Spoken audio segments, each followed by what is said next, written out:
qalu salama. Vile vile Allah azza wa jalla alikuwa mwenye kuzungumza kwa kumwambia nabii alayhi salatu wassalam, wakhfid janahaka liman ittaba'aka minal mu'minin, basi tawadha, kuwa mwenye kujishusha na kushusha bawa lako wewe, liman ittaba'aka, kujishajidi, unakuwa mwenye kujishusha kwa ajili ya hao wenye kukufuata, wale ambao wanaojinasibisha wanasema kama sisi tunamfuata nabii alayhi salatu wassalam, ya kuwa nabii ajishushe na awe mpole kwao. Unaangalia minal mu'minin, miongoni mwa waumini. Kama vile hivi anasema tena Allah azza wa jalla, fabima rahmatin min Allah linta lahum walau kunta faddan ghalidha alqalbi lanfaddu min hawlik fa'fu anhum wastaghfir lahum washawirhum fil amr fa idha azamta fatawakkal ala Allah inna Allah yuhibbul mutawakkilin. Anasema hivi, fabima rahmatin min Allah linta lahum, kutokana na rehema zake Allah azza wa jalla umekuwa mpole kwao, umekuwa mkarimu mkono mpole kwao. Walau kunta faddan ghalidha alqalb, lau kama utakuwa mkali mwenye moyo mgumu sana, la faddu min hawlik, bila shaka watakukimbia waja wako, watakwenda kukimbia. Ndio Allah azza wa jalla akasema hivi, fa'fu anhum, uwe mwenye kuwasamehe, wastaghfir lahum, na uwe mwenye kufanya istighfar kwa Allah, wasamehe, washawirhum bil amr, na uwe mwenye kushauriana nao katika baadhi ya mambo.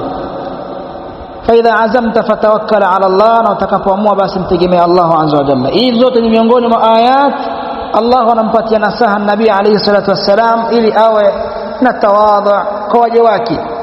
Vile vile sisi sote kiigizo chema sisi Waislamu ni kumfuata nabii alayhi salatu wassalam. Ni kumfuata nabii alayhi salatu wassalam. Na vile vile amezungumza Allah azza wa jalla, tilka ad-darul akhiratu naj'aluha lilladhina la yuriduna 'uluwan fil ardi wala fasada wal 'aqibatu lil muttaqin.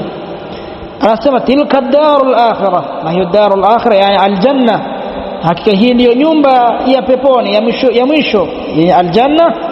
Basi ndani yake anasema Allah azza wa jalla, naj'aluha lilladhina la yuriduna 'uluwa, tutawajalia ambao wale watakaoirithi na kuingia ndani yake, watakaoishi katika nyumba kama na hii, basi anasema tukonye kuijalia na kuiandalia kwa ajili ya wale ambao la yuriduna uluwa, wale ambao hawataki katika hali ya kujipandisha, wale ambao hawana lengo kujipandisha, si watu wenye kujipandisha, wenye kibr katika jambo lote, ni kujipandisha.